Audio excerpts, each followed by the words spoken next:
Riders ready, watch the gate.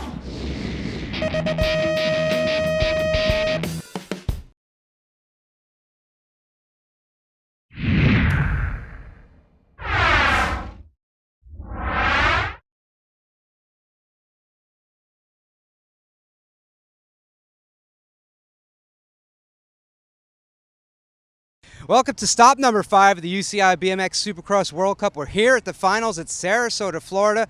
Look at this beautiful track behind us. Brand new, first time the riders are going to hit the track here in Sarasota for this World Cup. A lot of action on the track this weekend with those overall titles looking to be contended for between our riders. Right now it's going to be Corbin Straw who leads in Elite Men, and then Laura Smulders leads in Elite Women. Should be an interesting battle, but we're going to walk you through the track, show you how this incredible Sarasota track's come about and what the riders will be battling on this weekend here at the World Cup Finals. So as every BMX race we know starts on the ramp. Here in Sarasota, the riders have said the ramp's a little bit higher, a little bit taller, so they can get one extra pedal in coming down before they hit the kink and have to stop. There's a big first jump and a really peaky second jump here, so these are going to be two obstacles that are really going to make a decision and difference in the race for the first straightaway for those riders to get the whole shot and enter turn 1 in the lead. Normally at any one of these Supercross tracks, you want to be in lane 1. It's going to be the preferred lane at most tracks because you'll be on the inside. But if you take a look from lane 1 in the starting hill here in Sarasota, that's not necessarily the case.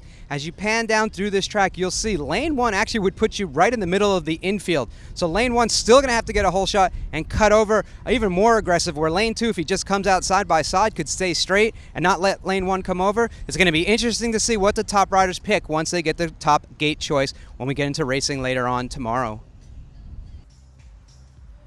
So after you get down that first ramp to this first jump, you see it behind us, it's pretty far. It's about 11 meters long in distance, and the riders are going to have to negotiate over that jump to get down this first straightaway with a lot of power and get to the second jump, which is just as tricky, and we'll get to that one just in a moment. Okay, so now after you get over that tricky first jump, you got the next second jump. Again, about 11 meters in distance, but what the trick is with this is you can see the backside. You're going to have to get perfect backside if you're going to want to jump this triple jump going into turn number 1. That's going to be a decider in the Elite Men, and we should see some Elite Women try it as well. But that's going to be the difference of being able to get a clear line through turn number 1, having nobody next to you, and be able to just focus on laying the power down and getting around that second straightaway with the lead here in Sarasota. Okay, so now the riders come out of the huge turn 1, Daytona style, even though we're down here in Sarasota. But that's where the track splits into 2. You'll see on the left, that's where the Elite Women are going to go. A little less distance between the jumps, but still just as technical. And then on the right side, we have a little bit bigger jumps for those Elite Men. Right now, the gap has closed down between what the Elite Men and Elite Women can do. It will be interesting to see them all go down one. But no, we have them, the women go to the left, the Elite Men go to the right. And this is where we're going to pull away from the pack if you're out in the lead, or be able to start making some moves to get around this track, because the third straightaway here in Sarasota, it's going to be the killer. It's a huge rhythm section, and that's where the last ditch efforts are going to be able to be made through that rhythm section. So after the riders get down, the decision makers split straightaway here in straightaway 2, enter turn number 2. Look at this third straightaway, all rhythm. So there's not going to be a lot of pedaling going on. It's going to be precise, precision, getting perfect backside, rolling through these jumps if you're going to want to pass someone. The great thing is there's going to be multiple lines through there, so you'll be able to see the riders with the skills be able to capitalize on that and be able to make their way, hopefully make some passes through that third straightaway. Heading into that last turn, they can see the finish line, but that third straightaway is going to be a big decider here in the racing come later today. So after the riders come through this tricky technical third straightaway, the women again on different side than the men. The men have a little bit of bigger jumps. The women have that consistent technical rolling straightaway. They're going to come into this last turn, and again, as we said, they're going to look towards that finish line. And you can see right here, it doesn't get much easier exiting the last turn. You still have a big step up. Then we'll see riders make different lines. I've seen riders try to triple through here and riders try to manual through here. So there's all different sections to get to that finish line. It's a short straightaway, but you're going to see those riders suffering already at the end of the day, especially as we get into the main event. Can we see a last ditch effort pass as we did last weekend? We definitely should as we get here to the finish line at Sarasota BMX Stop 5 of the UCI BMX Supercross World Cup Tour. That is a lap around the track through the camera. Now let's get you one from a rider's perspective. Okay, riders, random start. Riders ready, watch the gate.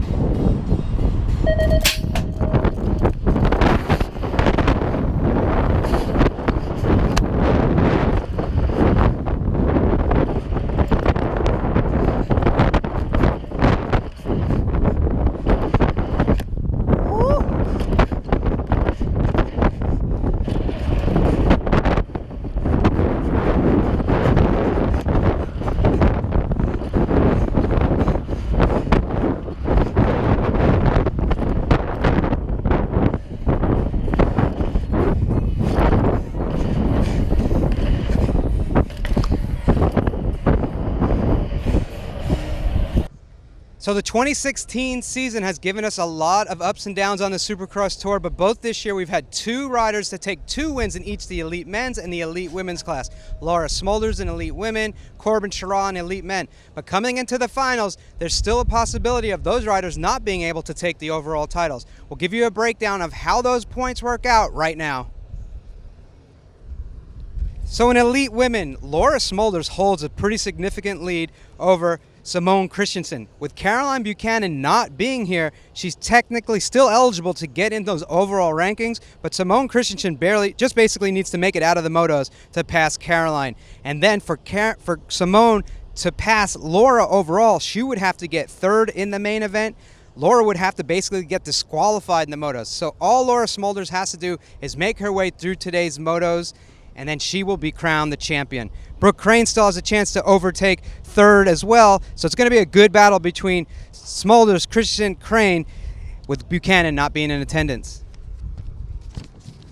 On the Elite Men's side, Corbin Sherraw holds a good lead, but David Graff is right there. So David Graff would have to make the main event, and Corbin Sherraw wouldn't. If Corbin Sherraw makes the main event, he takes the title no matter what. So it's going to be a good battle between those two. Ezekiel Torres sits way back in 3rd, so it's going to be basically a battle between Corbin Sherraw and David Graff for the overall Elite Men's World Cup title for 2016. So as we enter the last race of 2016, the rules are slowly coming out for 2017. One of the changes that we're going to see, there'll no longer be super final time trials or time trials at all at the World Cups. So tonight, we'll see the last run of these time trials, so everybody wants to be the winner of that last time trial. And as an added bonus, there is a cash prize for tonight's winners in Elite Men and Elite Women in those super finals. So let's get ready to see a piece of history, whether you loved it or hated it, as tonight will be the last time trial on the BMX Supercross World Cup Tour.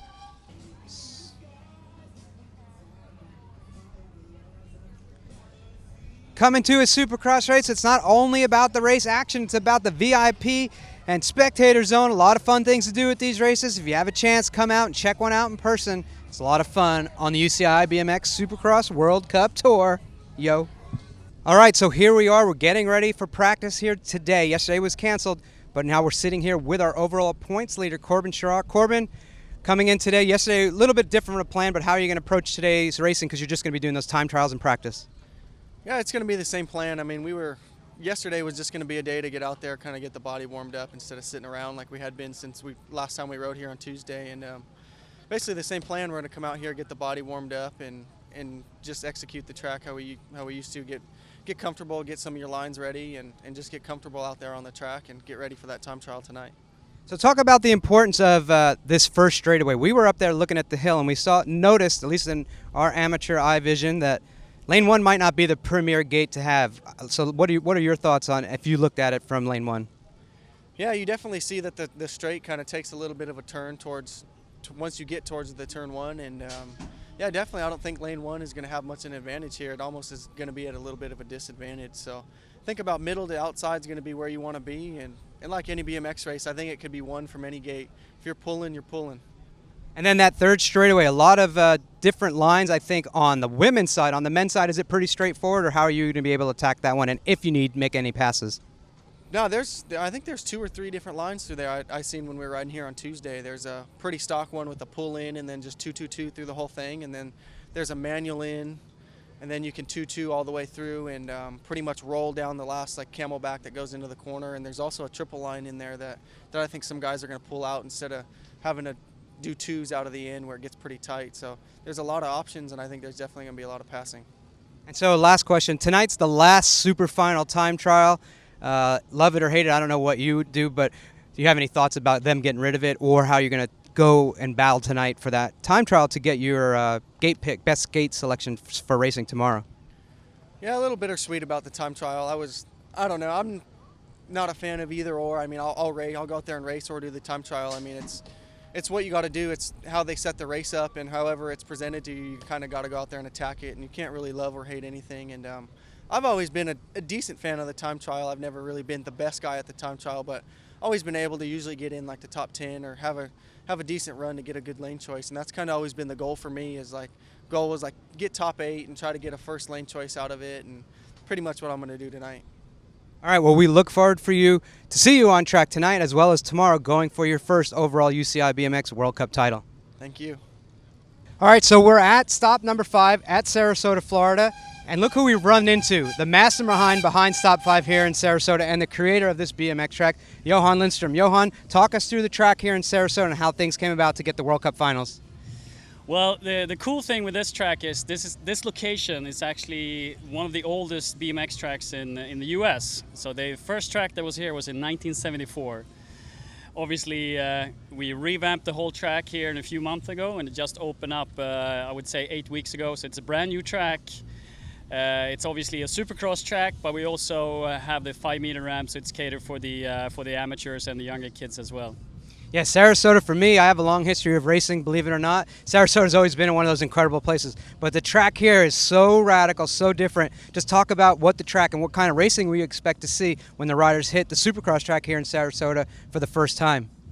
Well, you know, we put a lot of effort in designing this track because we wanted it to be a progressive track, meaning that it's not too difficult when you first see the track and it's like, oh, this looks kind of easy, but when you actually ride it and you have to go fast on it, it's very technical. It has a lot of lines in it, and that's what I think it's going to make it quite interesting for the racing. The turns especially we're happy with because they're wide open, they're kind of, you can pass in these turns, there's a bunch of rooms in there, so I think we're going to see a lot of passing and a spectacular finish.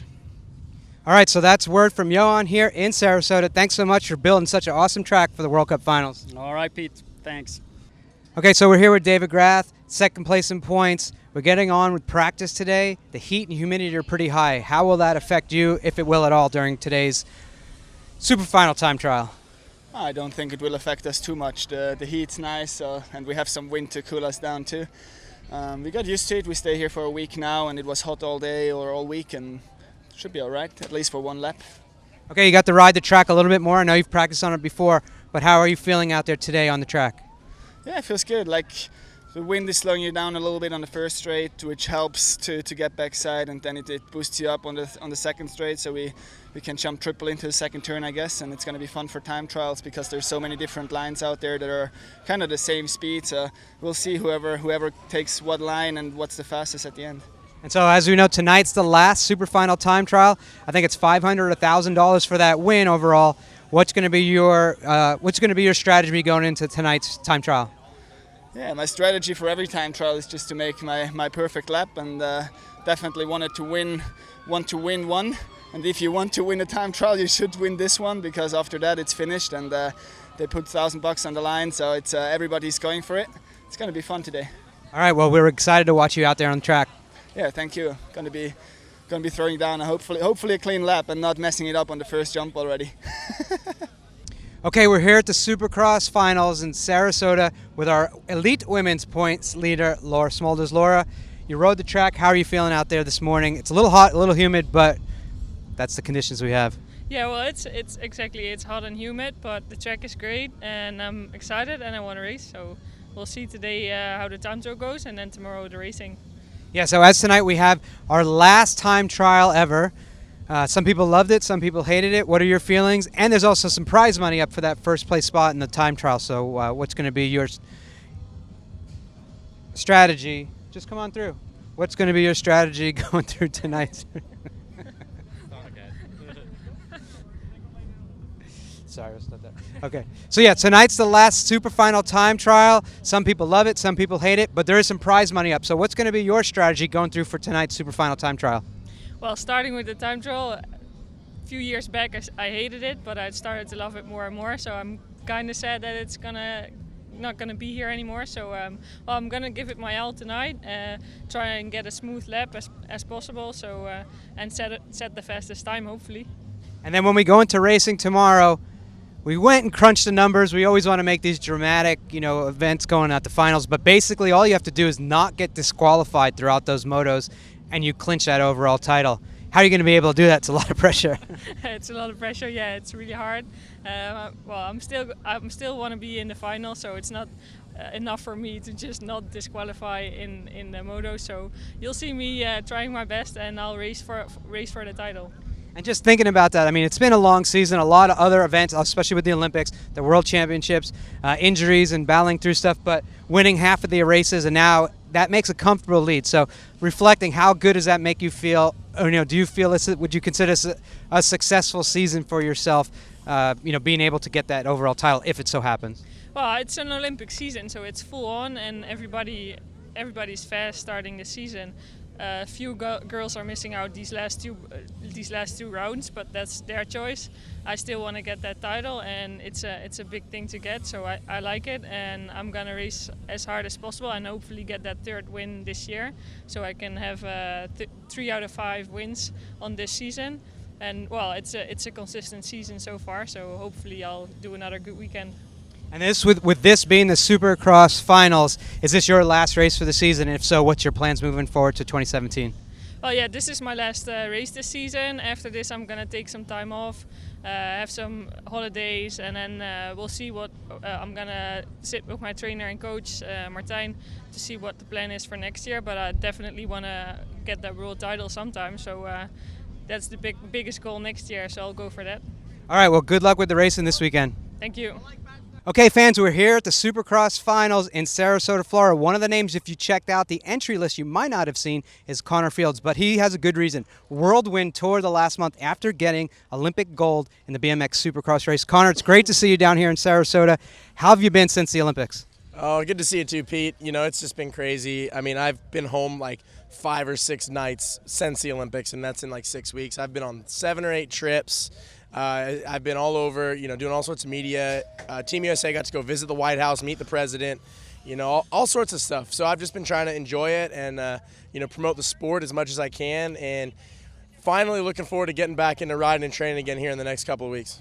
Okay, so we're here at the World Cup Finals. So you have a different role here this weekend. You're going to help myself and Jason Richardson in the commentator booth. You did a stellar job. I believe it was a couple last year in Sweden. Yep. So fans really wanted you back. Got you back out here. Are you looking forward to doing that today? Are you nervous? Because it's a lot of pressure. I'm not nervous. At the end of the day, I love BMX racing, and I did do it. I'm lucky enough. I'm good at it, and I'm able to make it my job. But at the end of the day, I enjoy watching it. I enjoy the competition, and I'm looking forward to enjoying it from a different kind of angle today. And doing the commentary, and I feel like I know a lot about the riders, and I know a lot about their backstories, so I can add an element that perhaps you and Jason might not know because you guys aren't in the pits on race day with those riders, riding with those riders, and so I think it'll be cool to get a rider's perspective on those show today. Yeah, definitely. And what we want to get now is a rider's perspective from you. What it's like to win the Olympics, coming down the finish straightaway at wherever they were, Rio. Yeah. Small but important detail. Coming down the finishing line in Reno, coming to that finish. So you can cut this up, right, or is this live? No. Oh, good thing. Okay, so what we want to get from you is I think what he's looking for is a perspective on what it's like to cross the finish line at the Rio 2016 Olympic Games. It's hard to explain that. I've been asked that question more than any other question, during this media tour, and people say, what does it feel like to win the Olympics? And I say, it's hard to describe.